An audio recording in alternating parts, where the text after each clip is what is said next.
Ignore my voice. I sound awful. I'm just recovering from COVID, and I still have all these symptoms going on, but I feel fine. Please ignore my eyebrows that are crazy. Anyway, now that we've covered all the things to ignore, let's get into this. Good morning, good afternoon, good evening, whatever time it is you're watching this video. This was prompted after a very long hiatus because I really got kind of obsessed and on a mission to try the newly formulated Revlon Colorstay Foundation. I saw a couple of reviews and it just looks so good. This is one of those foundations that has been around since the beginning of time, and I actually think it was the first liquid foundation I may have ever tried in my life back in like 1997. It has been revamped, reformulated several times, I am sure, but this last one caught my attention and I was very curious. I just wanted to try it, really. So, full day wear test, 3 different shades, my thoughts, opinions, struggles, the Revlon Colorstay long wear makeup wear test, 3 different shades, my thoughts, opinions, struggles, the Revlon Colorstay long wear makeup. So I went ahead and tried the shade 240, the shade 300, and the shade 315.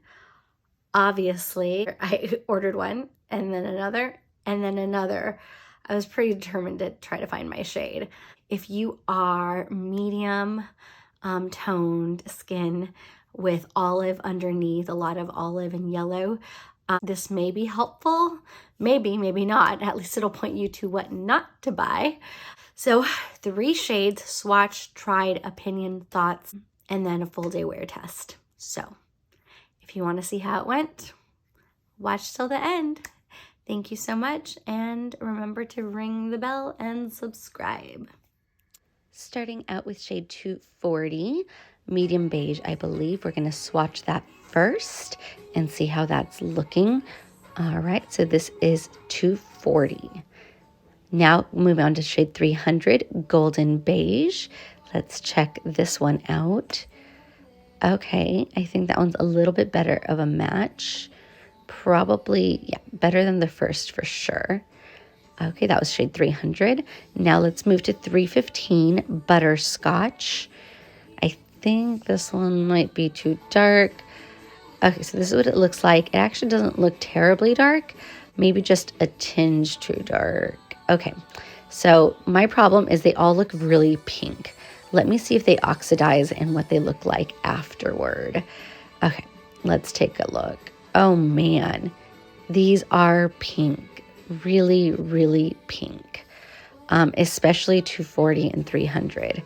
I don't know if the camera's picking it up, but yeah, if I put these all over my face, I'm going to look ashy. But you know what? I'm going to go with golden beige mixed with a little green corrector. I think if I add just a pinch of green corrector, maybe I can make it work. Let me concoct this and see how it goes. All right, let's check this out. I'm going to mix this together, and then we're going to swatch it and see if I like that tone better. All right. Oh, okay. I mean, it's okay. I think maybe it's pulling too green. Let me put a little bit more foundation on. Okay. Okay, there we go. That is looking better. And I know that's going to oxidize a little bit, just like it did on the other side. So I think this might be the winner. Yeah, okay. Wait, you know what? Let me see just a tinge more foundation, which means that really I'm only going to need the tiniest bit of green corrector. There we go. Okay, I like that. I think that's the best one. So yeah, golden beige is fine. It's just slightly too peach for me. If I put that all over my face, I'm going to look a little red. So let me mix these together and put it all over my face. We're going for it. So I think I'm going to do a second layer. It's looking pretty good, but I may have gone too light-handed. Yeah, let me go on and do a second layer, just kind of add a little bit more coverage, especially to the area where I have my darkness, my dark spots, and we're going to see how this goes.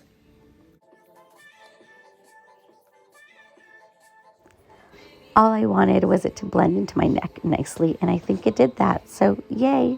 Yeah, I'm gonna go ahead and keep shade 300. I feel really bad returning makeup because I know they can't reuse it. It basically goes in the trash. I really didn't want to have to return all 3 shades. And I wish it picked up on camera how pink they were. No matter how I adjusted my lighting, wasn't picking up how pink they were. 240 and 300 were extremely pink. And even though on my skin, and again, I don't know if it captured it, but if I would have worn them just like that, it would have looked off. But with the green corrector, I was able to add that olive undertone to that shade and kind of make it work. I think it looks pretty good, especially all put together. You know, by the time you bronze and all that, it's fine. I just didn't want to look, you know, pinkish. I didn't want to look ashy, like, because that's what pink undertones will do. So I really needed to correct that in order to know if I could stay with the foundation. It is a really big shade range, and the pros and cons of that is that sometimes it's really hard to figure out your shade. Or when you're shopping online and in a world without sampling, it makes it really hard to choose your correct shade. It's already noon, so it'll probably be on till 9 p.m. or so. All right, guys, we have made it to the end of the night. It is around 9 p.m. So this foundation has been on,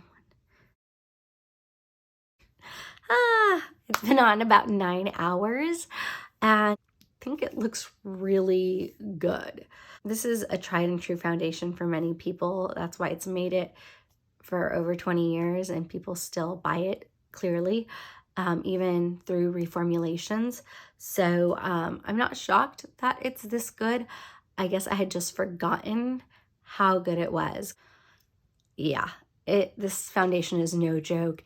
If you need a foundation that's going to last, this is it. I have very dry skin, and I didn't get the hydrating formula because I have my own thoughts and opinion on products that have hyaluronic acid. I live in California. It's an extremely dry climate. When you have dry skin and you live in a dry climate, really that hyaluronic acid has nowhere to pull moisture into your skin, but from internally, and that can cause other issues. I am not going to sit here and pretend I'm an esthetician, but basically it's still a good ingredient for a lot of people, especially with dry skin, but you have to use it properly. And so them throwing it in makeup, I don't know if it's being used properly or combined properly with the right things to make it work, and it could actually be counterproductive. That's why I went with the combination oily skin version of it, taking that chance, hoping it didn't make me too dry, and it's been fine. I would just make sure I stay far from the eye area, because that's the only area I'm noticing a little creping. And I know it's not my concealer or that, because I did all my usual, and I haven't been having issues lately with that. I know it's the fact that I got some of the foundation right under there. Other than that, it never felt uncomfortable on my skin. It's been on for 9 hours and it still looks really good. And the makeup on top of it, you know, bronzer, blush, the whole ordeal, still looks really good as well. So this foundation is definitely worth it. Honestly, it has stayed on better than many high-end foundations, and it has felt better while staying on better than many high-end foundations. So it feels good. It looks good. 9 hours later, it still looks good, which for my skin is a really big deal. Most foundations break down on me within 4 to 5 hours, where they pretty much lose most of their coverage.